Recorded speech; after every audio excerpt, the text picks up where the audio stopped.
The night of 1958 passed without ceremony in Cuba. There was no official announcement, no public address, no warning that the year would end differently than it began. When the world counted down to midnight, power was already leaving Havana. Fulgencio Batista, Cuba's president, fled the country in the early hours of January 1st. By the time most people woke up, the state they had known no longer existed. Batista's departure did not come from a single defeat. It came from erosion, years and years of corruption, political repression, and widening distance between the government and the people. This had weakened the state long before that night. By late 1958, Batista still controlled the capital on paper, but loyalty had thinned. Military units hesitated. Officials quietly prepared exit plans. Supports had become conditional. When authority finally left, it did not fall, it dissolved. On January 1st, 1959, Havana did not wake to revolutionaries marching through the streets. It woke to absence. Government offices stood quiet. Command structures were unclear. Others did not arrive. Radio stations changed tune cautiously, unsure who was now listening. People sensed something had shifted, not because something happened, but because something had stopped happening. Fidel Castro and his forces were still outside Havana. They had not yet entered the capital. But revolutions do not always wait for leaders. Across the country, local commanders surrendered. Prisons opened without orders. Portrait of Batista disappeared from walls. Power does not always change hands loudly. Sometimes it moves simply because no one is holding it anymore.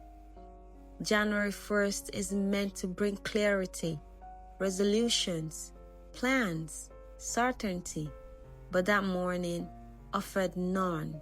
Civilians moved carefully through the streets. Businesses opened uncertainly, or not at all. People listened to radios more than they spoke. No one knew what rules applied. Hope and fear arrived together, uninvited. January 1 was not chosen for meaning. It gained meaning afterward. A new calendar year began at the same moment a political order collapsed. History will later assign symbolism to this coincidence, but in that moment, it was simply timing. For those living it, this was not history yet. It was chaos. It was confusion. On that morning, no one knew how long the new order would last. No one knew. About the coming trials, about the executions, about exile, about decades of consequences. None of that existed yet. Only a city standing still, waiting instructions that had not been written. By nightfall, it was clear that the change was permanent. Castro's forces advanced openly. The language of authority shifted. The old states did not return.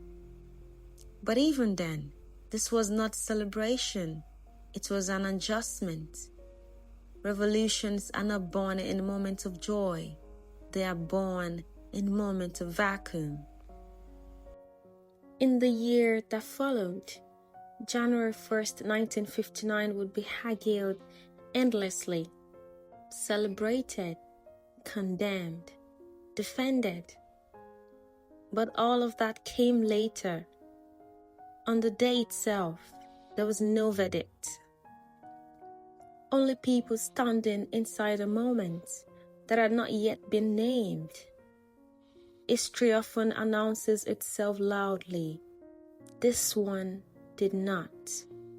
Cuba changed between midnight and morning, between one calendar and the next, while the rest of the world was still counting down.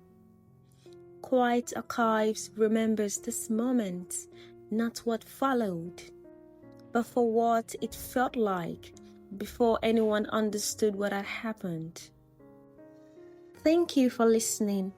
Kindly like and subscribe.